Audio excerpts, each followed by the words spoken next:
Welcome back, and it is the Day Show. It's time now to meet the man behind this beautiful art piece that you're seeing behind me. And in fact, it is hand-woven, I'm told. Incredible, incredible details. Well, he's here with us, and so please put your hands together for Selorm Fiadjoe. He's a gallerist. Hi, Selorm. Hello, Bella. How are you doing? I'm great, I'm great. Good to have you join me in the studio. It's an honor to be here. You're the most difficult person to find. No, you are. Am I? Bella is too famous for Oh, us, no, man. no, not at all. But I always make time. I'm Congratulations, by the glad. way. Nah, thank you. So, like, first and foremost, I've known Bella for a while. And For years. we have to give it up for her. Bella has done an amazing thing. Aww. As a young person, she's done well. Thank you. You're one of the young people who is helping that ecosystem of Ghanaians, the young ones, that is, to put themselves out there. So being here is like a blessing. It's like, Thank you. it's meant to happen, yeah. Okay. This one started off as an artist manager many years ago. Yeah, I was in the creative sector, helping a lot of artists, like musicians, brand themselves, and then, you know, you had people like Mr. Easy, Medical, DJ Vision, Ella Papi Kojo, all of them. But that was the first calling into the creative sector.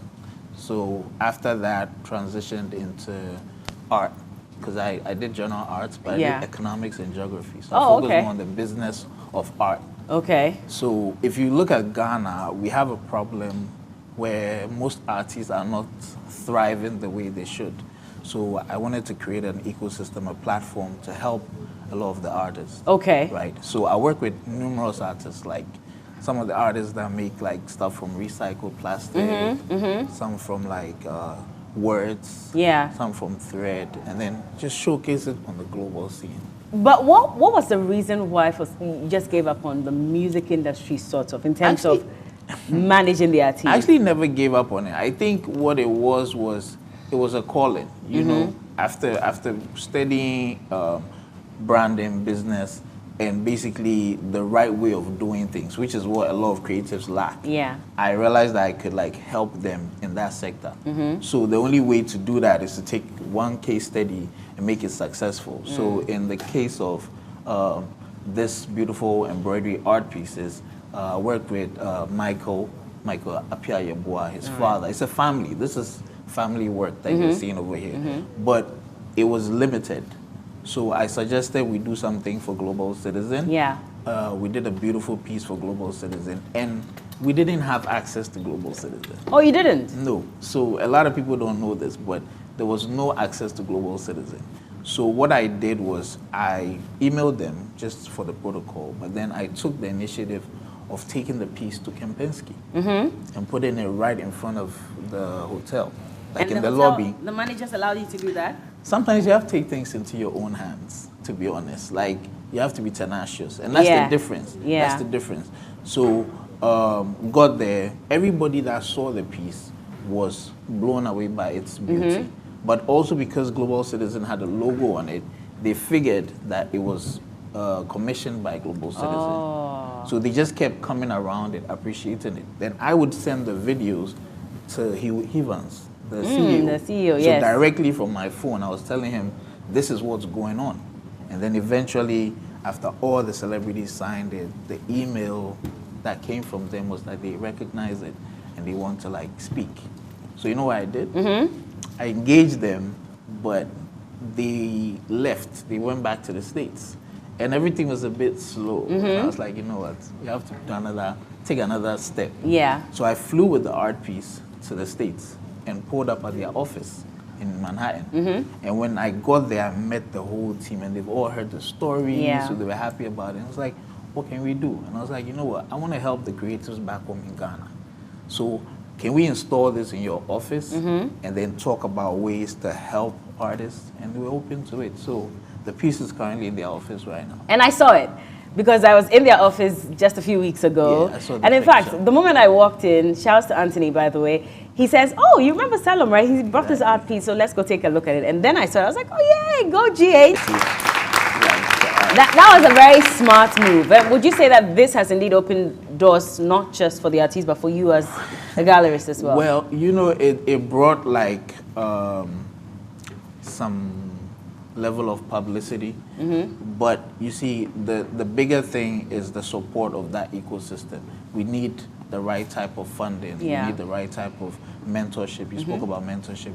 We need the right type of opportunities. Yeah, but creating art pieces is not that simple. And for you, in actual fact, your art pieces are unique.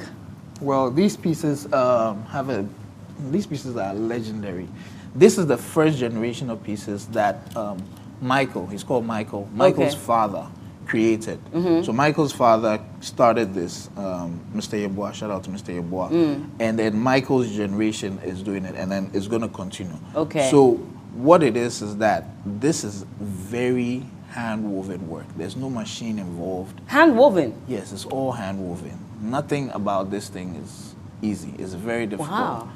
You have to actually like... Really look, exactly. How long did it take to make this one? These pieces are like close to like 10 years old. Like these two pieces are 10 years old. But how long does it take to? The process of making them could take between a month to like 6 months. A month to 6 months? Yeah.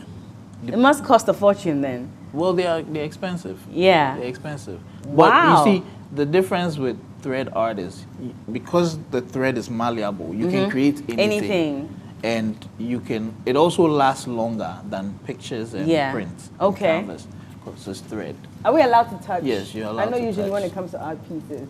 Yeah. Oh, this is lovely. Yeah.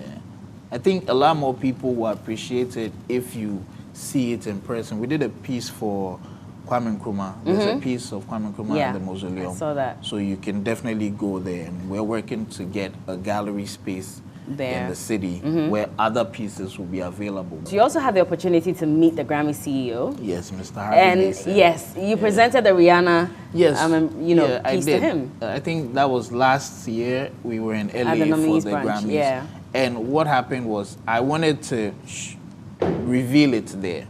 So I told him about it. I told Denta about it. Another amazing person. Yeah. Denta is doing great. And she was open to the fact that we could showcase it there.